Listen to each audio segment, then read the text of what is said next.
Voilà, merci Isabelle de nous avoir lancé ce défi impossible. À mon souvenir, tu avais dit qu'on pouvait aborder 2 idées plutôt qu'une. Donc on va essayer en 5 minutes de faire ça.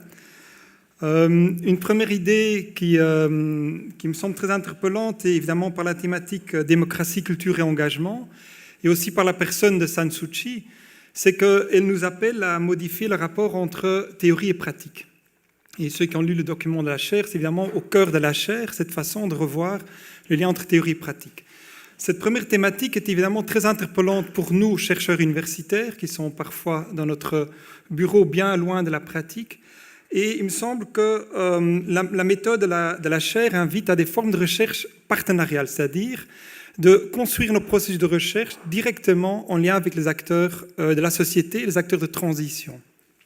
Et dans cette mesure, les thématiques de non-violence qui seront abordées par la chaire, les thématiques des nouvelles constitutions, thématiques juridiques, le seront d'emblée avec les acteurs sociaux qui sont engagés dans ce processus d'innovation sociale et processus juridique. Dans mon domaine, j'ai un exemple juste pour illustrer qu'il s'agit bien de recherche fondamentale si on parle de rapport théorie-pratique. Il ne s'agit pas de devenir des consultants ou d'étendre la recherche appliquée vers la thématique de la démocratie. Tout au contraire, la volonté de la chaire, c'est bien de lancer un projet de recherche fondamentale sur les processus démocratiques. Alors, comment s'y prendre en lien avec les acteurs sociaux? Une brève illustration de mon domaine, c'est un partenariat entre l'Université de Tokyo et un quartier de la ville de Tokyo, où en fait, ils ont construit un partenariat pendant 4 ans sur la transition dans le domaine de la mobilité et du vieillissement. Et bien sûr, on peut répondre à cette question à partir de nos bureaux d'études, à partir de la recherche universitaire.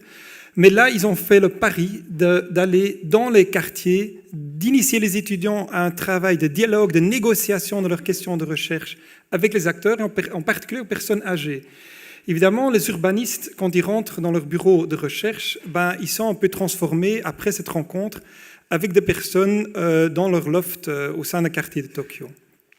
C'est un projet qui a amené des innovations technologiques, des innovations en recherche sociale, mais aussi des innovations pédagogiques. C'est-à-dire le type de compétences dont les chercheurs, les étudiants ont besoin pour faire la recherche partenariale est différent que simplement le travail classique. C'est-à-dire ils doivent par exemple apprendre à négocier leurs questions de recherche, à la vendre, si vous voulez, les acteurs sociaux, mais puis en prendre en compte les défis du contexte. Donc voilà une première idée de force de la chaire qui me semble vraiment porteur pour le futur de nos universités. Une deuxième idée liée à cette thématique entre théorie et pratique me semble le rapport à la co-construction avec les acteurs et en particulier le regard critique que porte l'université dans ces co-constructions. Ça a été souligné déjà dans l'introduction par le recteur également. Il est clair dans ce rapport entre recherche-action, il y aura un moment difficile. Il y aura un moment où nous, on va, avec la recherche universitaire, remettre en question certains éléments amenés par les acteurs sociaux. Pour donner un exemple de nouveau, ici à Louvain, dans le cadre de la plateforme sur la recherche partenariale, LP Transition, on a lancé des recherches en lien avec les fermiers et la transformation des modes de production agricole et d'alimentation. Ce sont des mouvements de consommateurs qui, a priori, veulent être en solidarité avec les fermiers.